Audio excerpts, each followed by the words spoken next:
you want to be seen, and you want to feel that a place was prepared for you.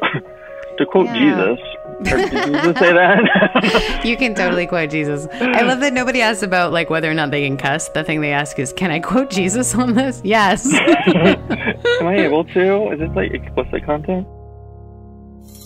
Friends, thank you so much for joining us for this week's Making Spaces podcast.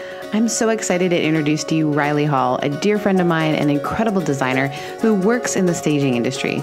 Our conversation went everywhere from how to lay out a room to make it more inviting to why everyone should have a signature candle. This show will first air while we're all still experiencing COVID-19 social distancing, and so it may seem weird to talk about gathering spaces, but everything we talk about pertains to your personal space. And maybe, if you are experiencing this downtime, you could reimagine the gathering spaces that we're all going to one day return to. So here's my inspiring conversation with Riley Hall.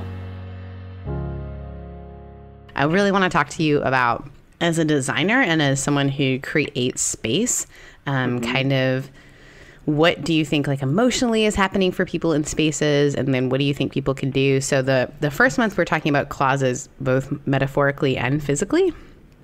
So Christian closets, but also like the fact that closets and closets have very similar feelings, right? It's cluttered, it's stressful, and so the idea of like, how does design combat that kind of stuff? And I just thought it would be really fun to talk to you as one of my favorite designers. The person who I made organize my, all of the, every time I hang stuff on the wall, which doesn't make sense to anyone else, because I can decorate anyone else's home, but when it comes to my home, like, I think I'm in a year-long process to choose a rug. Because it's such a commitment, you know? It is a commitment. Yeah. So it is. The first question I ask everyone on this podcast, I mean, I like saying I've always asked everyone because it's, you know, I've only recorded about 4 of these, but the question I always ask is, what is your favorite space? And it can be a bar, it can be a church, it can be somewhere in your home. Like, if I think, like, what is your favorite space? And if you can't think of favorite, like, what is a space that you really like? Ooh, that's a good question. I know. When you ask a designer that, you really should, like, prep them. Well, there's, like, 4 different things that come to my mind, 4 different spaces. You can share them all. Okay, I will say my favorite space, the first place that came to my mind, isn't a space in my house, isn't any place I've ever lived, but it's this tiny little bar in Belltown, which is an area here in Seattle that it's called Bathtub Gin, and it's literally this nondescript door. I guess you'd call it a speakeasy, but it's not really branded like that. But it's just this little door in this kind of shady alley that you don't always feel super safe walking down at night, but you're really painting a picture. As an artist, you're really painting a picture of this. But the thing is, there's a man standing outside. You talk to him. They let like 35 people in. It's this tiny little 2-story bar that's super dark. It's super cozy, super intimate.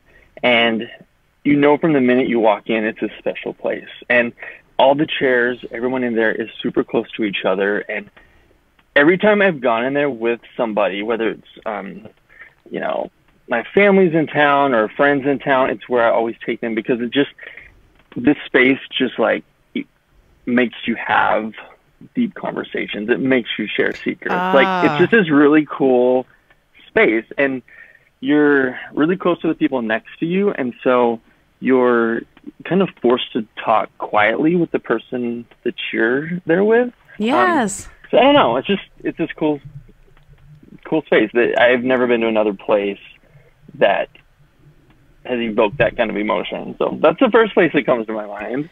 Riley, that's amazing. I can't wait for us to go there. Nice. You come up here. I'll take you there. We can walk there. I would love it. Better than the sports bar we went to last time. That was not like, that did not elicit oh my God, close conversations. That was so loud. But yes, there is that, like, when you're sitting, oh, I love that. Like the way the place is set up, it elicits intimacy. Yeah, totally. And a lot of And I think that's missed out on a lot of places, whether it's like home or restaurants or something like that. But I think it's something that you definitely should think about if you're designing your living room or something to, decide, like when I meet with people, I'm like, okay, they want to redo their living room, or I work in staging. And so a lot of what I do is, there's kind of a difference between staging and interior design. I'll say that. Whereas staging, it's more editorial, and you actually don't want to create emotion when you're staging. You kind of want people to come in, and it's a house that they're potentially looking to buy, or, it's an editorial shoot or something, and you're not wanting to create emotion when they walk in. So no, like religious artifacts or nothing alcohol related. There's just some rules that with staging are different than interior design. Interesting. Yeah, isn't that funny? Like, because you don't want a story to already exist, because you want people to write their story in there, and if they see something that's like, whoa, that's against my story. Exactly. Like we want, and people are walking through homes and they're seeing pictures of the family who live there, or even a dog toy or a cat toy. Like, it's evoking, maybe they're allergic to an animal. It's just going to evoke all these emotions in them. So with staging, there's interesting ways we try to eliminate all that, to where, when you're designing a house that you're going to live in, it's totally different. You want those things in there. You want the art in there to evoke emotion that's personal to you. And you want the layout or something to like evoke conversation and promote whatever you want, that room to emote. And it's just different with interior design and staging. So it's been fun trying to find that balance between the two for the different jobs that I kind of do. When you're doing a staging job, so you do both staging and design, right? I do mostly staging. I do some design on the side. It's mostly just curating furniture for people. But yeah, it's mostly staging.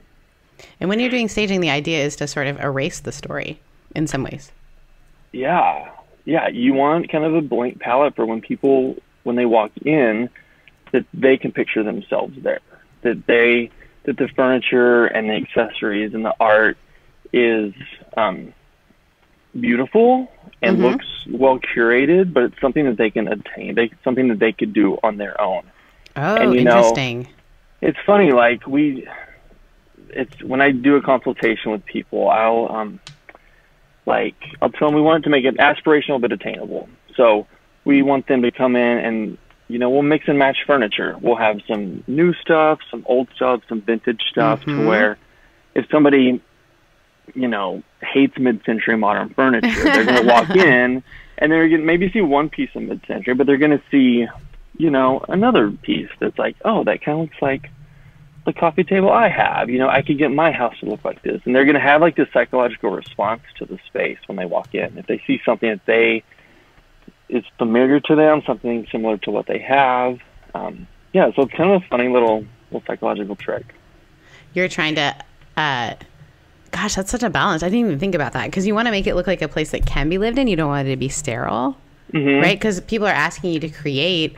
They're not asking you to walk into like a blank space.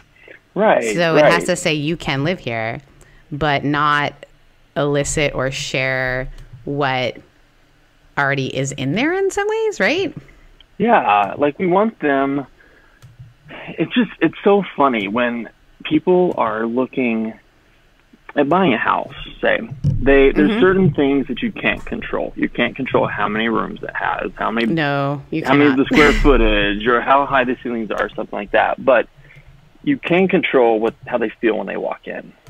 And so if they walk in and all the art's facing them in the room and all the furniture, you're not walking into the back of the sofa, like everything like welcomes you in, if that makes sense. We can control that. And, it's funny. I mean, when people sell their houses, it's one of the most stressful things that somebody can do. You know this, right? 100%. Yes, absolutely. There's just a lot to it. I mean, you're trying to get your place ready. You're looking for a new place, potentially. There's emotions involved. Yeah. Totally. I mean, I think about, just a personal thing with you. your first house. That was your first house that you bought, right? Yeah, and guess what? It's still own it. I have renters in it. But like I know. I did the California thing. I own it, but I don't live in it. Oh, good for you. I'm doing it. Yeah. But I did so much work. I mean, I personalized it in a way that like, you know, it was difficult when I moved out. My gosh, the emotion I had around that. Oh. I wasn't prepared for that. Because you put so much into that. I mean, I remember when you first moved in, you were putting in that that reclaimed wood wall where your bar was, like behind your sofa. Still reclaimed wood there, but someone else is living in it, and they love it, so that works out. Nice. But yeah, like imagine you trying to sell that place. Like how hard that would be. And so when I'm meeting with families who, you know, maybe they're going through it's crazy people go through so many different things that may cause them to sell a house. Maybe they lost their job. Maybe they got a new job and they're getting something bigger. Or a lot of times people are going through a divorce. And so when I meet with them, it's a very emotional I can't imagine that thing. And so walking through their house and being like, oh, you know, you really need to take down those curtains. It's not going to photograph as well. And then they'll just break down crying and be like, those are my ex-husband's grandma. She made those for us. And there's just a lot of emotion when people are selling houses. And so, getting the space ready for someone who's selling a house is a difficult process. So what I'm realizing, and I know that you and some of our friends have talked about, like, what the concept of the show is, like, the reality and the realization that, like, when we're making space, whether it's in a religious community or even like a bar, like you just mentioned a bar, and I think about McMinimans and how they do such a great job of creating different spaces. The truth is like when you're coming in to create a space, being aware of the emotional value or attachment to things. I just haven't never thought about as staging how that can feel like a removal of a story and, you know, the beginning of something new, right? There has to be death for resurrection is something I always say when I'm having to do something difficult like this. But you're in some ways, I'm going to use a word that you're going to be real uncomfortable with for a second. You're in some ways like pastoring these people into the next thing, right? When you're meeting with a client to help them think about staging the space, if you're meeting with the client versus the real estate agent, I mean, there is some real, I didn't even realize that you're having to sort of walk people through the letting go of things, which is actually like letting go, right? Yeah, I guess I've never thought about it like that. But it's a transition in their life that I kind of get to be a part of. And whether it's a really good time in their life, maybe they're having kids and, you know, moving to a bigger home out of an apartment, or you know, a husband died. I mean, I can think of this woman who was moving out of her apartment because her husband died, and they had done all this work to it, and it's an emotional time. And it's, you know, as much as it is my job in a business that I work for, it is kind of special to be a part of that, and get to walk people through it, for sure. Something so intimate as our home or our spaces that we gather, right? Like, I think we don't put enough stock or value into the fact that, like, it is so intimate to have people in the spaces that we value. Having someone in your home really is like an intimate experience. And I think when you're having someone into the home for almost an evaluation, that's got to feel so vulnerable for people. And it's really funny. Like, when I'll meet with people, most of the time, I would say 85% of the time, they throw out apologies. They're like, oh my gosh, it's a mess. Oh my gosh, I know this wall's a terrible color. You know, I know we need to redo the floors. You sense that insecurity when you walk in. Half the time they're, you know, maybe they're in the middle of already packing up, and they're just like, we don't normally live like this. It's crazy. I'm so sorry. But yeah, you're absolutely right. Like, it is a vulnerable space to come in. I mean, it's their home. When you're staging, do you use like do you ever use their things, their items? Is it often their items, or is it items that you're bringing in that are not items that are theirs? I would say 90% of the time it's things that aren't theirs. We have a warehouse that's all, our stuff that we've kind of curated and kind of move in and out of houses. But occasionally it is their things that we use. We will, for a number of reasons, if they need to live in the house while it's on the market, if they can't afford, to stay at an Airbnb or don't have another place, then they'll live in the house. And in that case, we'll go, okay, then what are the pieces in the home that you need to live with? Like, what do you need? You need your bed. There's some things that you need. And there's some pieces that we can integrate into our design. And so, and so we will go through and kind of evaluate their pieces, and then we'll supplement with our stuff and kind of make a collaboration of stuff to where it all looks cohesive and nice. But we always tell them when we do that, we kind of have this list of things to eliminate from the house, like scent. Like, I'm a huge candle person. Oh yeah, I know this about you. I know this about you. I am too. We both have a candle addiction, and not like cheap candles. Oh no. We're gonna go get a word. If you put the word crafted or artisan, like, oh, this is an artisan candle. Yes, I will actually buy that. Thank you. Oh yeah, I'll take 4 of those because that's gonna be my signature scent for the fall. Like, right. I think it's important. I think when you go into a space when it's your personal space, I feel like having a theme or a smell is a really important part of it. I think David Rose mentions it on Schitt's Creek. That literally part of branding. My favorite show, but keep going. But it's a big part of your personal space. But when we're staging at home, we want to eliminate all of that. Like, if, say somebody hates the smell of gardenia or something, we don't want a gardenia candle going in there. It's going to take them out of that moment. And so when people are coming into these spaces to potentially move in or something, we just want a neutral smell. We don't want fresh baked cookies. We don't want, I think people don't realize the cognitive connection between smell or sight, or like, we have all these connections, sense memory, that like brings us back to when I was studying acting, and we would talk about like, okay, you need to get into this emotion. You don't just go to like, okay, well, what does that feel like? Like, what do I feel? No, like, when I was experiencing that emotion in the past, have I smelled? Have I seen? Have I thought? And it's like, you go through all your senses because you're a whole person. And, obviously for folks who have disabilities, like, other senses become so strong. But it's interesting how even scents for people, like, they may not even know why they don't want to be in that home, but there's something about that home they don't like. And it might be that, like, definitely this is a jasmine gardenia situation and I don't know it, but I hate this.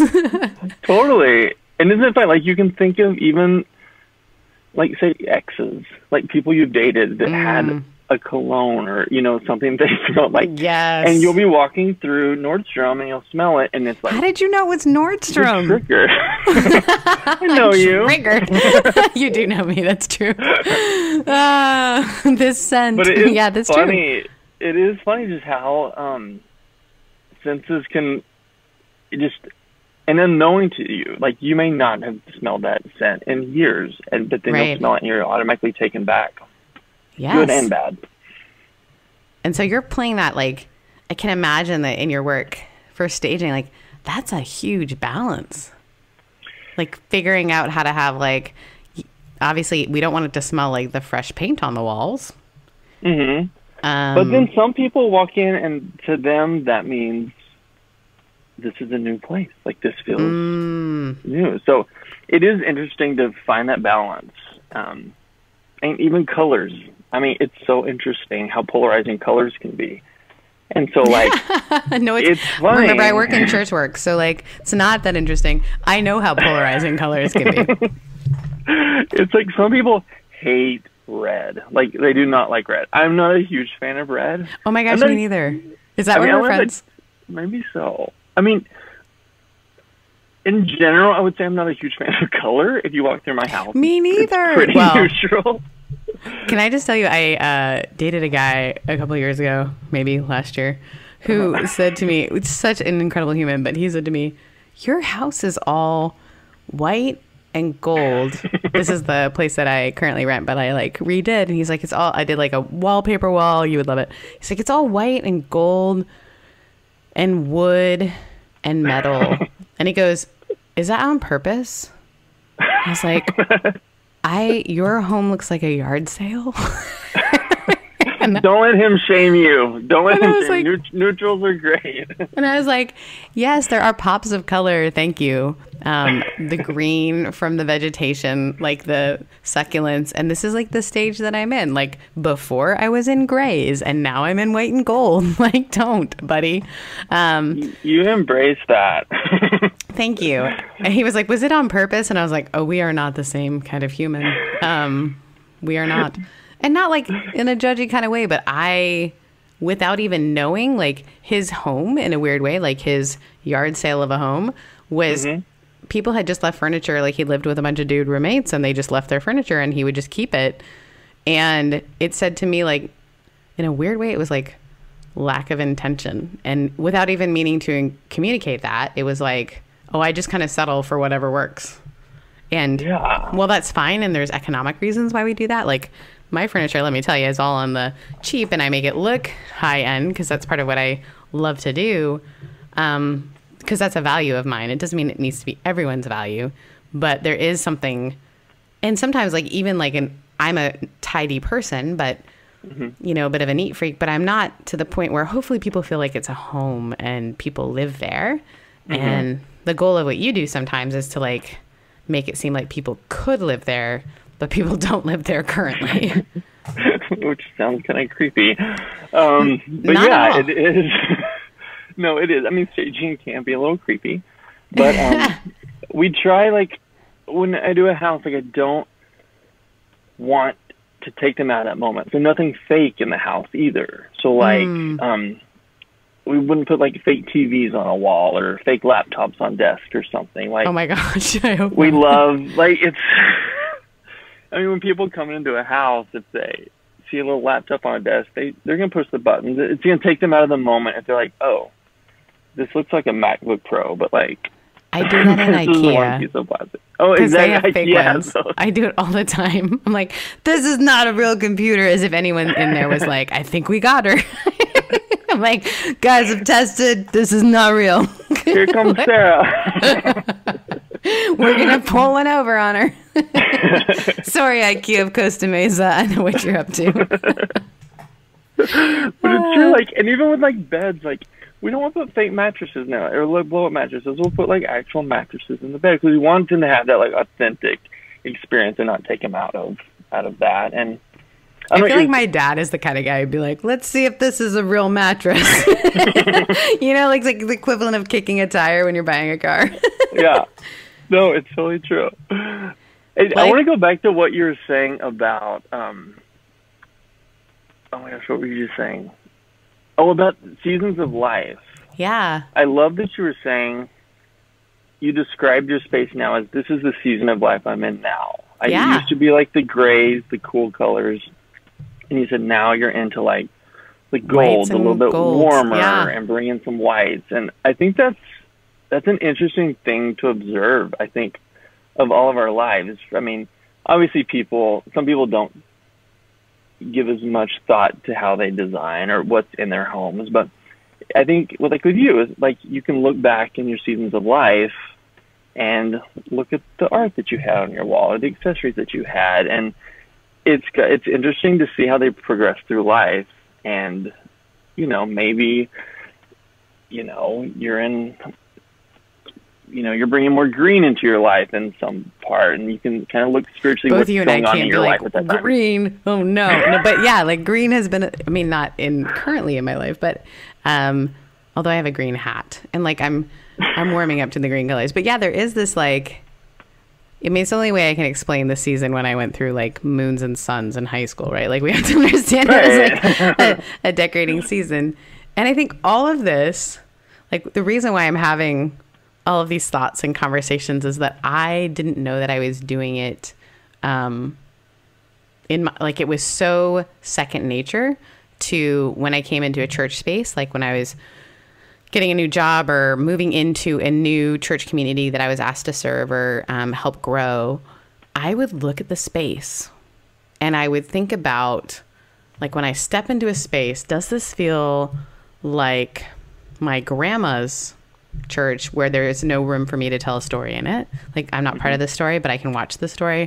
Kind of like my grandparents' house let you know that it was their house. Like, my grandparents are they were incredible people, but like their remotes were in plastic. Like, you cannot touch those. You know what I mean? There was a statement. Yeah. And a lot of churches that are like, particularly in my tradition, were you can't touch this. Everything means something, everything, which is lovely and wonderful if you're willing to tell the story. Or, the tradition that I know you were a part of for a long time, I'm outing you as someone who used to work in a church, like the big box warehouse church experience is like, this fits anyone and it's right now. And there's no history or story to the building. Mm-hmm. And I think it's interesting to think about what space says, and how we can both honor the people that are there and honor the people that are coming. Like, I think it's so similar to staging and designing. And you don't even know that you're doing it, but the more I've investigated and noticed, I see that, like, oh, I was telling a story by when I made all the pews face inwards, so we're looking at each other instead of me. That says something about hierarchy, right? Mm-hmm. Or when I said, let's take out these cushions because there was a certain scent with them, right? Yeah, let's totally. Honor what has been. What do you think when you think about sacred spaces? Because you've been in a lot of them.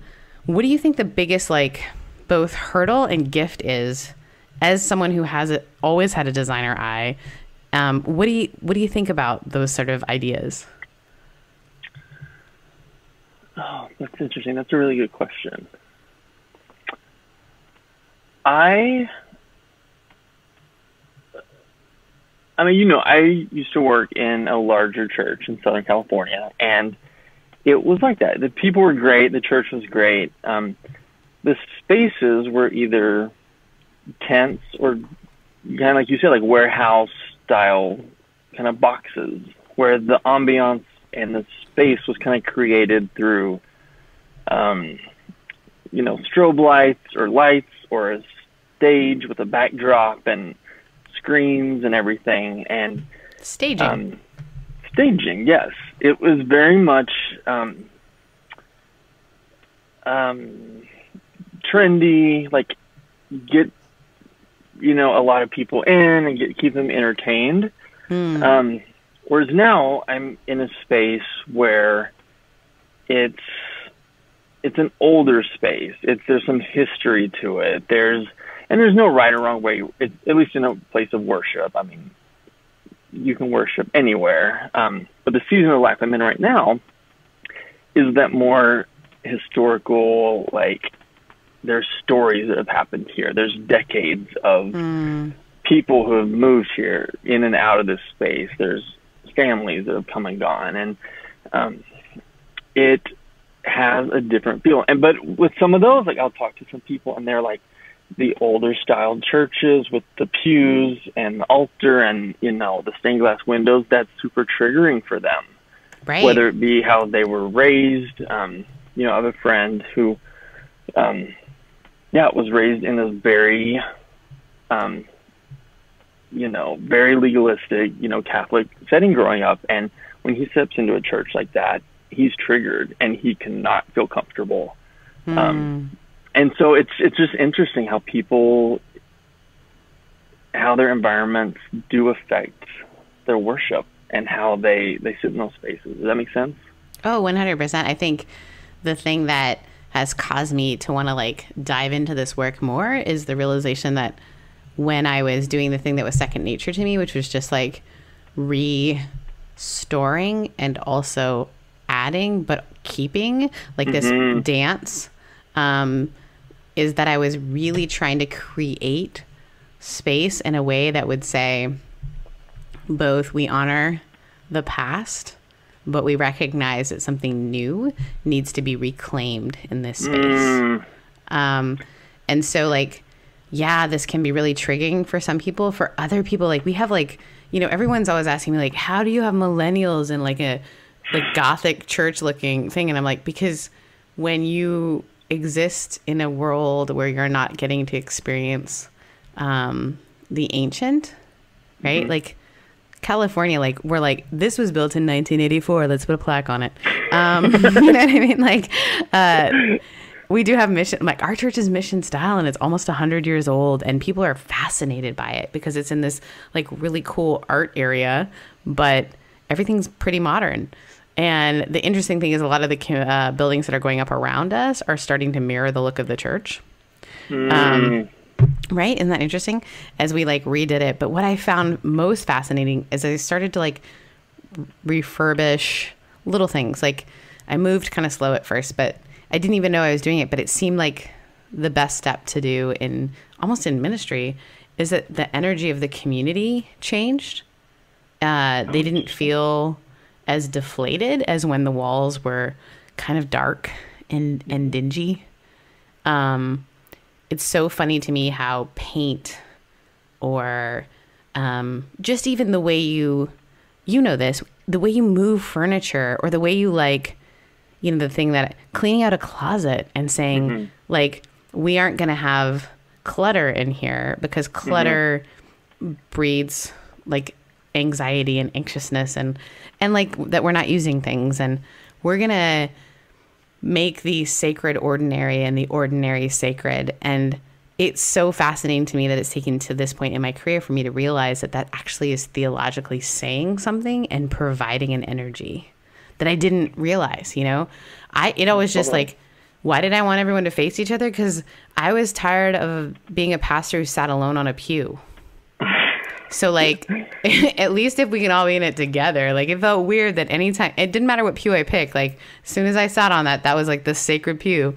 And that feels weird to me. I want people to feel like they can move in the space and that there is sacredness to all spaces. And yeah. And I love how you, and I haven't been to your new church. I was at your old one, in RSM. Yeah. But I love keeping up on your Instagram how you're bringing people into those projects too. Like, oh, yeah. It's not you on a Sunday night. I mean, there's probably some nights that you're up there by yourself or working on projects, but you're bringing in your people, like your flock, into there to do it with you. So when they have a purpose and see, when they put their energy into it, I think that's so special, and it creates even more of a depth for them, you know, to want to worship there. I feel like there's an ownership, and there's also like, I think that DIY culture is great and also a big problem. So I have this saying that I'm saying within this like branding of whatever it is that I feel like I'm being inviting into and making spaces like DIT, let's do it together. Because DIY means I can be at home and go on YouTube and discover how to do all these things, but I'm not sitting under someone who's an expert in it who can teach me. Because it's never ever really been about the project. It's been about being with another human that can teach me. And I love that. Right. And so I think about like, I learned to paint from my friend Ted. Ted is one of my best friends, and he is in his 70s. And I growing up as someone who took art classes, I know how to paint. And then one day I was painting when I bought my condo, and I had to just like call friends and be like, can people help me? Because I'm not the type of person that like, when I see a project, I do it right away. And I know a lot of people are like, oh yeah, like I've got a list of things. My punch list is like for tomorrow. Like I just like to like get in and get it done. I like to hang things on the wall. Like you poor soul, when I moved into my new place, I was like, where do I put my pictures? Come over and show me tonight, all of them. Go. And so Ted was watching me roll a wall, and he was like, that's not how you roll a wall. And he used to work for a paint company, so he taught me, right? And I could have kept doing it the way that I learned, but like there is not a time that I roll a paint wall where I don't think of Ted, this person who has like gifted me and like sat with me when I've gone through breakups or worried about like, am I good enough, or like all this sort of stuff. Like Ted is one of my humans, and we have spent hours, and sometimes the best conversations we've had have been painting walls. And he went with me to Mississippi after Katrina, and we painted walls there. And I think there's just this like sense of the giftedness of doing it together versus like do it by yourself. And sometimes I forget because I like to do it tomorrow, but I am not going to do it as well, or I'm not going to. And sometimes the hard part is sometimes you do it better by yourself, but I'm not going to do it as well if I don't like invite people into it. And I think that's the problem with DIY as a culture. It's the problem with sometimes church stuff is like one person makes all the decisions. And I think there's just this beautiful thing that's a invitation in church design that could be different. And sometimes, you know, there's like a lot of times I'm like, oh, that's not how I would have gone with that. But like the reality is it provides space for other people to breathe deeply and to be able to experience the divine in a way that like maybe the way I was hoping to do it wasn't quite gonna hit it, you know? And I think it always opens the question of like, why is this here?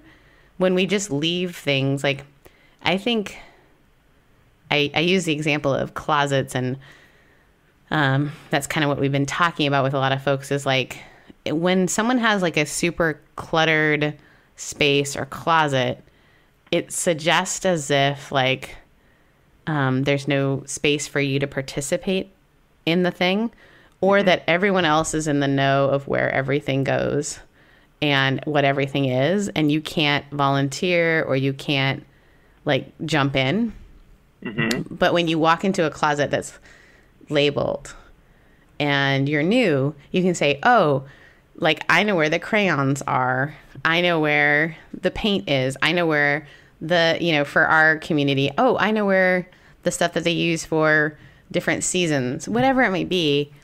It invites people into the story. Cause like, I think design is about story.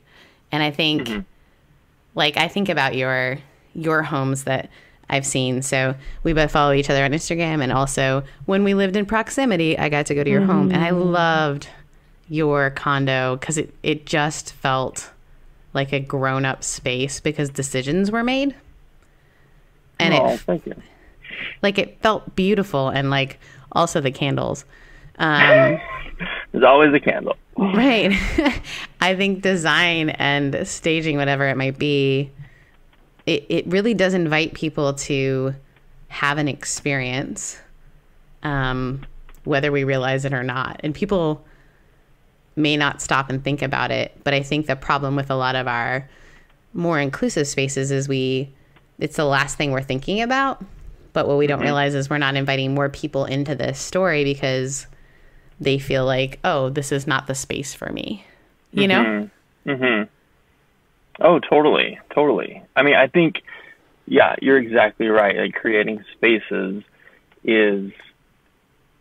it's creating welcoming spaces that people, whoever they are going to come in and feel welcomed. And that, you know, if you're the host, that you have given forethought to who's coming, there's so much that goes into it, the lighting of it, you know, the smell, the scent. I mean, all those things are going to affect how comfortable they feel in your space, whether it's your home or, you know, in your case, your church, or when your volunteers come to your church, into the church closet. You know, if it feels like the way has been prepared for them and that you've been expecting their arrival, there's a different, they're going to have a different experience in that space, I feel like. Oh, I love that. You're expecting their arrival. That's a big feeling. Not that you're like, which pew or what chair do I sit in? What do I do? Like, are you expecting people to not just like come and be a guest, but come and participate. Yeah. And not in like a weird, like, sit up front, you're new. Which I've seen it. I wish I could say I hadn't. That's one of the gifts of like not only having a local church, but being a speaker is that like I go around the country, I'm like, oh, wow. Like I'm a pastor and I feel weird in this moment. Like you're asking me to sit in the very front. Cool. What are like, as you think about, I still am like, you know, even into this conversation, thinking about that bar that you talked about where intimacy happens. You gotta come out here. I'll take you there. Oh, I'd love it. I will. I promise. I'm actually headed to Portland at the end of the month, but maybe I'll make a little Seattle stop.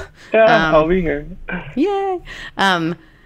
When you think about like, what is like one thing people who listen, people who are like thinking about their own space, whether it's their home or a coffee shop, or they have a bar, or they have a church community, or they have a synagogue or a community space, like what is like one thing if people are thinking about making space for other people? And because you're like an official designer, you can choose like more than one, but what are some things or one thing you can think of that people could easily do to make it seem like they were like expecting someone to come? I mean, there's a few like practical things that are very people need practical, spiritual, but they don't have to be spiritual. That's my job. Like having, and I understand this would be hard, like in the church, but having things facing the entrance, like you feel welcomed in. Like if you walk into a home and it's the back of a sofa, or you know, say you're going to somebody's house for a party, and you may not even think about it. It could be the most gracious couple, but if you walk into the back of a sofa into a room, there's automatically this separation. It's not a welcoming feeling, if that makes sense. Oh, 100%. And so if there is a way, and I know like in apartments, every house is different, but if you can orient your furniture toward the entrance, I think it makes a huge difference as you walk into the space. And, you know, if you're, you know, having, you know, an event at the church at night, or, you know, if you're hosting a party with some friends at night, lighting is super important. Turn off your overhead lights, turn off your can lights in your living room, and just have lamps on. Have some candles going. Just have something that isn't as with not an aggressive scent. Yes, with not an aggressive scent. A very neutral scent, but it can be your signature scent. I'm all about having homes that have signature scents, not for staging, but for personal. I think it's important. Side note, nothing to do with staging, but too much information. Whatever, this show is going to be all about my authenticity. I was dating a guy who had a day scent and a night scent, and I just thought that was the greatest thing. That is I'm going to steal that. Yeah, he had a day scent, like, oh no, like this is the scent I wear for my day, like at work, like when which was an incredible scent. And then he had a night scent that was like, oh no, this is like my evening scent. And I think it like helped his brain and like in a weird way be like, this is the evening, this is the daytime. I don't know if it was like business and party scent. I don't know. But I think there is a thing to having like a signature scent, or having like a scent that feels warm. Mm-hmm. The difficulty is allergies. Within church settings, it's like we cannot have all the allergies. Oh my gosh, I can't imagine. Mm-hmm. I mean, I've sung in a lot of choirs, and you always have to tell, I don't want to stereotype, but the older women, or anybody, I'm not going to say older women. Is it the rose smell? Tell me it's the rose smell. It's just over-scenting. Yep. And rose, I will say, I'm onto a new rose scent right now that's amazing. I never thought I would love rose. Everything old is new again. I love it. Le Labo, it's a fragrance. You can get it in Nordstrom. Of course you do. They have a rose scent, and it's a cologne. I think it's guys and girls, and they make, I think, candles and stuff. You got to smell it, Sarah. It's amazing. But what am I doing this evening? It's a Friday night. I got time to go smell candles and people. Go do some candle shopping. I love how everything we've talked about has gone back to candles. But literally my life.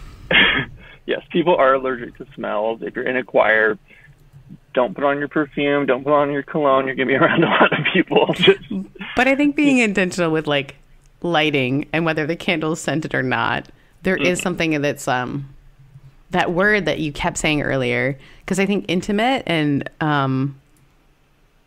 you said basically like people are drawn into more intimate conversations in the space. Mm-hmm. And I think even the idea of like, is your space so big that people aren't near each other? I think there's nothing sadder. I've gone to a lot of these churches and more historic buildings, and you see like 25 people sitting in like, you know, pews that, you know, fit 250. And I think you're like, man, you're 5 years away from becoming a museum.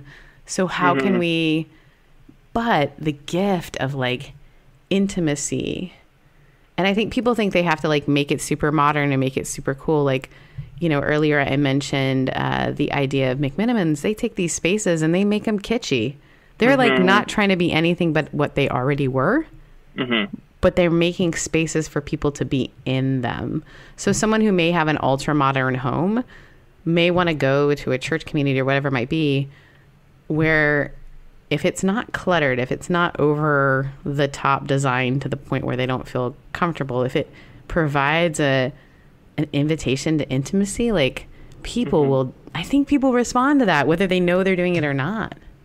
Oh, for sure. I mean, it's people who have really stressful jobs during the day and they're dealing with a lot of people. They want their homes or their churches, the places they choose to go to be, they might want it to be really calm and serene. And I think, yeah, it is interesting how people, I was listening to another design podcast and they were I'm so glad there's other ones, because I looked around for them. I was like, there's not design podcasts. I was like, oh, because it's a visual medium. I'll tell you, though, my friend just got me started on this design podcast that is phenomenal. They're based out of Salt Lake City. It's called Alice Lane Interiors. Okay, can't wait. I'm going to listen to this. This is free marketing we're giving them. I can't wait. You'll be friends with them from the first episode. Like, they're super cool. They're these girls who have a business in Salt Lake City, and they do these beautiful homes. But their podcast is so practical. They're like, this is what you should spend money on. This is what you should go cheap on. This is how we design a room. This is our process. They're super cool, and I've learned a lot from them. And they give you like practical, stores to go to, Instagrams to follow, Pinterest to follow, and stuff. So, yeah, you should look them up. Alice Lane Interiors. They're great. I can't wait. That will be in the show notes, friends. And I'm not getting paid to do that, so no, hopefully they'll have the little shout out. I think I was listening to something about how they were preparing their home for a Christmas party, and how they, had somebody at the front door, like that they, a friend of a friend that they hired to come in and just give compliments to people as they walked into the space. Like, stop it. Thanks so much for coming to this Christmas party. Oh my gosh, I love your shoes, or something like that, to where they're walking in with their head held a little bit higher. And when I was listening to that, I was like, oh my gosh, that reminds me of every church I've visited. Like, you have people handing out, the bulletins out front, or people greeting people as they come to church. And like, that's such an important part of welcoming people in. Just a little compliment when they walk in. Like, oh my gosh, you look so great today. I love your hair. I mean, just any kind of compliment. But it has to be authentic, because I definitely walked into the church that you formerly worked at, and I was like, oh, that feels weird. Like, you're so cute. And I was like, I don't feel good about this moment. This is weird. Yeah, don't be creepy about it and make it be a genuine compliment. But I do think it is to be seen, right? It's about being seen. Totally. And it's, whether it's a church with 20 people coming in or 200 people, you want to be seen, and you want to feel, like I said before, that a place was prepared for you. To quote Jesus, or did Jesus say that? You can totally quote Jesus. I love that nobody asks about like whether or not they can cuss. The thing they ask is, can I quote Jesus on this? Yes. Am I able to? Is this like explicit content? But yeah, I think having people come into spaces and feeling like it was prepared for them is can go in a lot of different ways, but is a really important thing to just think about. And it's intentional. Yeah, absolutely. I think there's this thing too about authentically you. I think so often I go into churches and I have the same experience where people like apologize, like, oh, I'm sorry that this looks like this and this is that and whatever. And I don't know how I became like a random church designer. But people are like, oh, like I've seen your stuff. Can you like help me when I look at this? But the thing is like, I always say like, you've got like, there's a you to thisness. Like this is a you thing. So let's figure out like how we can do you in a way that is both authentically you and offers space for something else. And that's the thing where you can be like super practical. You can give people like, you know, make sure that things are movable so they're not just telling one story. Make sure that people are facing each other. Make sure that it's not, you know, whatever it might be for what you're trying to experience. But I think the overall making spaces feeling is about how are you making it so that people can see each other, right? I mean, and to embrace the imperfections. Like like when you were talking about, like when you have volunteers come in and do something, you know, if Sharon comes in and... Sharon's amazing, and she spills coffee all the time, and I love her. Sharon, I've never actually talked about you. He just picked that name out of the blue, but I thought it was funny. Do you really have a Sharon? She's the best, yeah. Oh, then I'll just make this little I baptized her when she turned 70. She's the best. Oh my gosh. Well, say Sharon's coming in and she's painting a room for you. And, you know, maybe you're more of a perfectionist and she's not getting her corners as... Fair enough. You know, but every time, let her do it. And every time you walk in that room and see that little corner that got missed, you're going to think of Sharon and how precious she is. And how she's not the best painter, maybe, but it's going to take you back to that time. And just little things like that, whether they were finishing furniture for you or something, just objects like scents are going to bring back memories and feelings. And I just think it's so cool what you're doing and bringing people into those spaces to redo it, because, yeah, I mean, they're going to be a part of it. And when you see that table that so-and-so helped you refinish, they're a part of the story of that now. So anytime you're serving something off that, exactly. And I don't think there are many spaces for people to leave legacies anymore.